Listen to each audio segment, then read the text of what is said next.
Hello everyone and welcome back for our history session. Today we start with a new lesson, the Mughal Empire, 1526 to approximately 1857. Today we begin with our first session. So as we all know, ruling a large territory as our Indian subcontinent with such a diversity of people, culture, the geographical features, the religions, the traditions, the customs, was extremely difficult task for any of the ruler to accomplish in the Middle Ages. But the Mughals created an empire and accomplished it, and that too in a very short period of time. Now let's see the beginning of the Mughal rule. As we have discussed in the earlier lesson, that is the Delhi Sultans, the last dynasty of the Sultanate period, the Lodi dynasty, and the ruler Ibrahim Lodi had fought a battle in Panipat with Babur in the year 1526. So, after this first battle of Panipat, Ibrahim Lodi lost the battle, and Babur was the new ruler, and it marked the beginning of the Mughal Empire with the decline of the Lodi dynasty. As I said, that the Mughals were able to create an empire which flourished and expanded, say from Agra and Delhi, and within a period of very short period of span, that is 50 to 100 years. So from the latter half of the 16th century to the 17th century, they had almost conquered and established their rule in the entire subcontinent.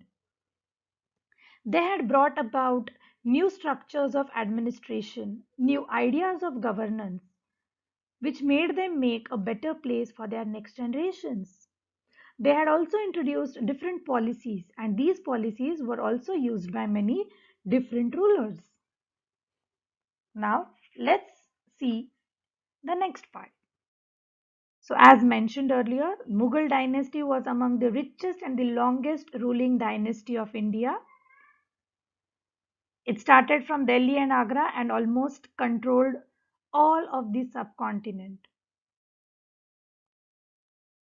The Mughals introduced certain new kind of administration and governance in our subcontinent.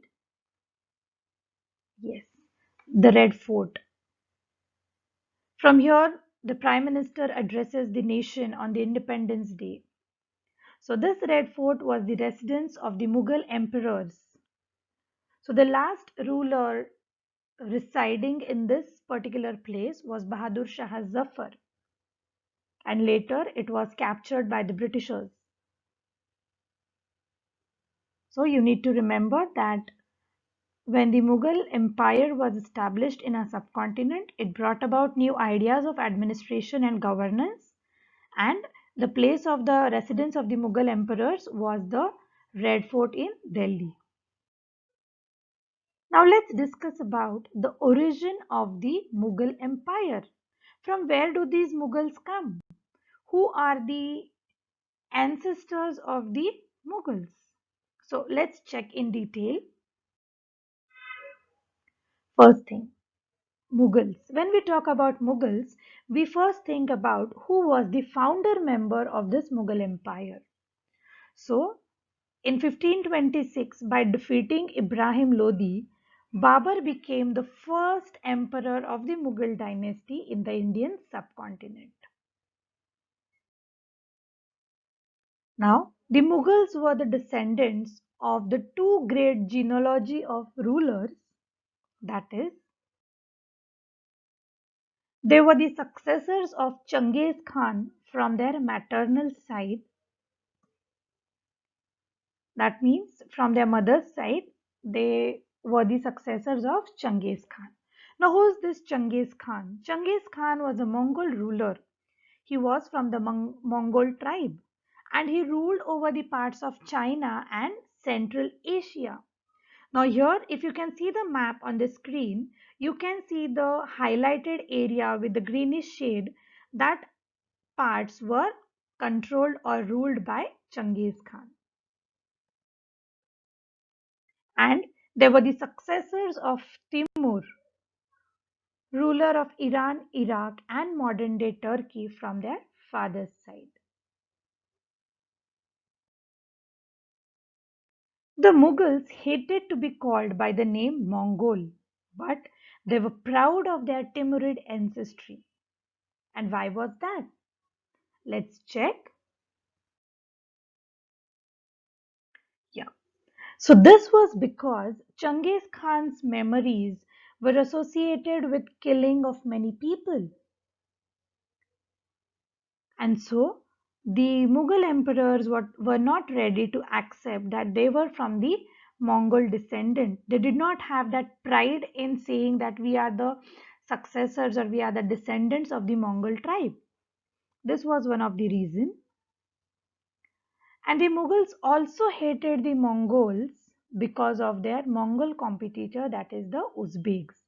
So Uzbeks who belonged to Uzbekistan, so as they were the competitors of Mongols and so they hated.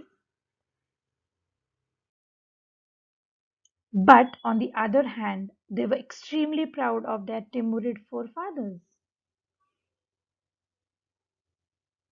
And why was that? Because the great ancestors of the Timurid ancestry or the Timurid dynasty had captured Delhi in around 1398.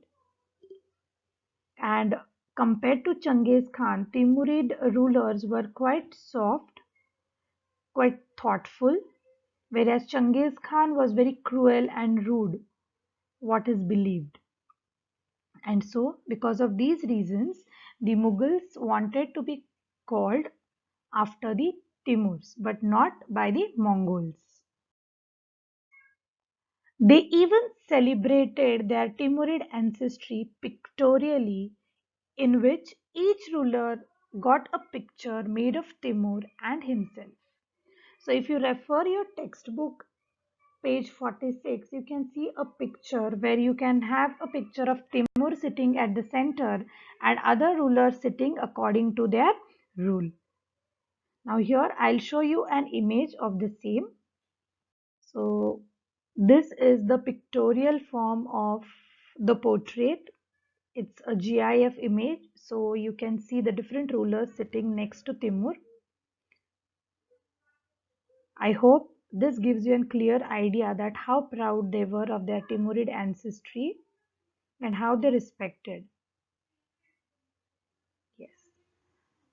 So this is all from my side for today. So today we have discussed about who were Mughals, how the Mughal Empire was established in our country, and who were the ancestors of the Mughals.